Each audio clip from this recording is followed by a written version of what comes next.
In part one of this two-part video series, I talked about what it took to find your soulmate after divorce.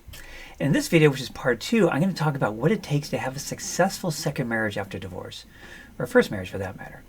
You see, finding your soulmate unfortunately isn't enough. There's a surprising and common phenomenon that can sabotage your marriage even with your soulmate. My name is Stefan Gonik. I'm an expert EFT practitioner, trainer, and founder of the Soulmate Attraction Academy from singletosoulmate.me, and this is Love Talk Q&A. Second marriage divorce rates are not encouraging. 50% of first marriages end in divorce, but 60% of second marriages do. You don't want to be part of that sad statistic. There's a deep reason why marriages fail that is not at all obvious. For instance, there's a common belief that marriages fail due to poor communication. Now, it's true that poor communication can make things worse, but even marriages with great communication can and do fail. In most marriages, there are painful repeating patterns between the couple. It's like they keep having the same fights or painful interactions over and over again. The couple feels like they're stuck in a rut because there's nothing they can do about it. Nothing that they try works. In these situations, it feels like your partner is causing you pain. This then over time leads to a buildup of misery and resentment and emotional distance until ultimately the marriage falls apart or you become distant housemates. So where do these repeating patterns come from? The surprising answer is that they're not really about your partner at all. They're about your partner doing something that reminds you of painful experiences you had as a child with a parent or sibling growing up. And then all of the pain from those painful experiences come flooding in, and you think that your partner is causing them now. You'll then behave in a similar way to how you reacted as a child, and your behavior will then trigger your partner's painful childhood experiences, and then back and forth it'll go. In these painful experiences, you're really having a relationship with one of your parents or your siblings, and it's not about your partner. And since it's not about your partner, it makes it really hard to resolve them. Good communication isn't the solution for this. It does help manage the situation and help you reconnect faster, but it doesn't help you resolve what is really going on, which is something much deeper. Okay, this can make a lot more sense if I give you an example. So let's say there was a man who, when he was a child, had a mother who would scream at him out of the blue for some minor infraction that he didn't even know he had done. And this was extremely painful to him. And his best coping strategy was to get away from her as fast as he could by going to his room or going out of the house. Now, let's say he's married to a woman who does not scream at him out of the blue for things he didn't know he had done, so she's not like his mother. However, periodically she would bring something up to him that was bothering her. Now, just the fact that she was talking about something that was bothering her would cause him to overreact and get defensive because subconsciously he was afraid that she was going to start screaming at him, like his mother. Now, his defensiveness, though, would be frustrating for his wife. And after a while, this would start to escalate things until finally she did actually get a little mad at him, and she would raise her voice some. Still not yelling or screaming at him, just he can finally feel that she is angry. Now, the fact that she was angry at all would trigger all the old pain from his mother screaming at him, and that pain would come flooding in, and then he would use his old coping strategy and would just storm out of the house. Okay, so this is his old behavior. Now, the fact that he stormed out of the house in the middle of this discussion or minor fight would trigger her abandonment wound from her father, and she would stand there crying in anguish.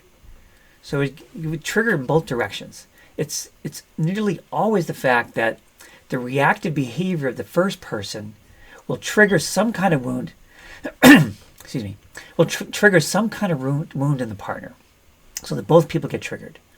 You can see from these examples that the true sources of their pain is from their childhood and not from each other.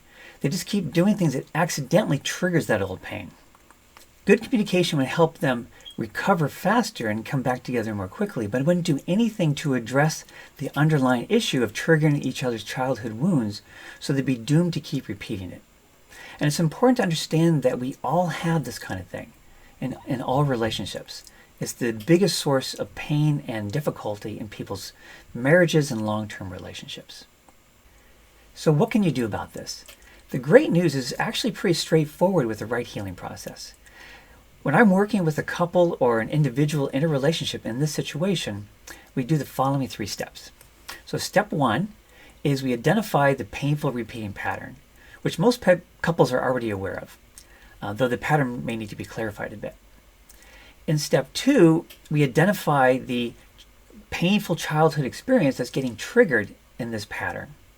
And that can usually be done by simply asking, what does this remind you of from your childhood?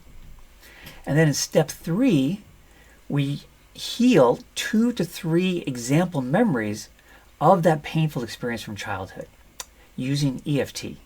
Though in my case, I actually use a more advanced version of EFT called matrix reimprinting, which is even more effective. So for example, in the case with the man with the mother who would scream at him out of the blue, we would heal 2 or 3 memories of her screaming at him out of the blue, and that would take care of it.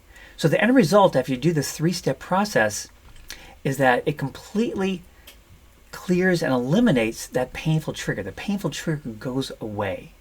So for instance, that man doesn't get overreactive and defensive when his wife would bring up something that was bothering her, because that subconscious fear that she's going to start screaming at him like his mother is not there anymore, right? And if she does get a little mad, same thing, because he healed that original wound. So if she does express some anger towards him, again, it doesn't trigger that original wound, and he doesn't overact by storming out of the house. And since he's not storming out of the house, her abandonment wound is not getting triggered. So the whole pattern gets eliminated. Now, ideally, you would heal, the triggers on both sides, which be sometimes in her case, he might do something that triggered her abandonment wound as the first step of the painful dynamic. So ideally, you wanted to go both ways.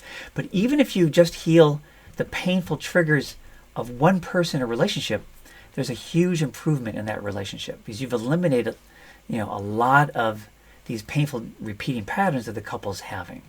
The marriage or relationship then becomes much more peaceful and loving because there's less fights and they stop viewing each other as a source of their pain.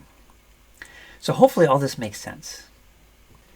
Now, if you recognize this is going on in your current relationship or are concerned about this happening in your future relationship and would like help with all this, you're very welcome to contact me at my website at singletosoulmate.me and set up a free 20-minute discovery session to talk about the situation.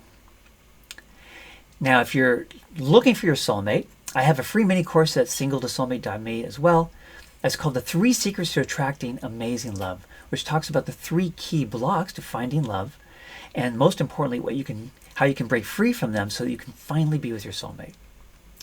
Now, if this video is helpful, it would really help me and other people to find the video if you take a second to like the video. Subscribe to my channel to get the latest episodes of the Love Talk Q&A show. And keep tapping, and see you on the next episode.